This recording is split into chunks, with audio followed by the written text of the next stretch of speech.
Hello hi नमस्कार दोस्तों। अमेरिकी राष्ट्रपति डोनाल्ड ट्रंप ने 2 अप्रैल को अमेरिका में लिबरेशन डे के दौरान दुनिया के 200 मुल्कों पर जो अमेरिका के बाजार में अपना माल बेचते हैं इन सभी पर टैरिफ लगाने की घोषणा कर दी और बाद में भारत पर भी 7 अगस्त से 25% टैरिफ लागू हुआ। लेकिन ट्रंप ने इसे भारत के रशिया से ऑयल खरीदने को लेकर 50% तक बढ़ा दिया है। इन टैरिफों के बीच भारत की इकोनॉमी में इस फाइनेंशियल ईयर 2025-26 के पहले क्वार्टर में, जो कि अप्रैल से जून के दरमियान रहा है, जो 7.8 जीडीपी ग्रोथ रेट की दर से बढ़ा है, जिसने वास्तव में 6.7% अनुमान से ज्यादा प्रदर्शन किया है। दोस्तों, भारत के अवस्था में आई ये पॉजिटिव ग्रोथ ऐसे समय में आई है जो जहां ट्रंप ने पूरी दुनिया में टैरिफ और छेड़ रखा है। दोस्तों, दुनिया की तीसरी सबसे बड़ी अर्थव्यवस्था बनने की राह पर भारत की ग्रोथ रेट में आ रही ये पॉजिटिव खबर बतलाती है कि इंडिया अपने घरेलू मांग और सही नीतियों के दम पर ट्रंप के टैरिफ जैसे कई चुनौतियों का सामना कर सकता है। दरअसल हाल में मोदी सरकार ने 2025-26 के फाइनेंशियल ईयर के क्वार्टर 1 के आंकड़े जारी किए हैं, जिसमें सरकार ने इंडियन इकोनॉमी के बड़े sector, service sector, manufacturing, agriculture के अलावा अन्य सभी सेक्टरों में पॉजिटिव ग्रोथ को दिखाया है।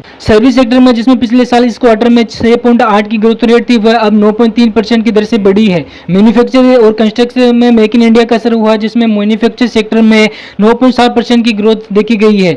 एग्रीकल्चर सेक्टर में 8% से बढ़कर 3.7% की ग्रोथ रेट हो गई है। हालांकि दोस्तों, मोदी सरकार का कहना है कि यह ग्रोथ सिर्फ प्रोडक्शन से नहीं बल्कि सरकार के खर्च में बढ़ोतरी, भारतीय लोगों द्वारा जमकर की गई खरीदारी और विदेशी कंपनियों द्वारा किए गए निवेश के कारण भी हो पाई है।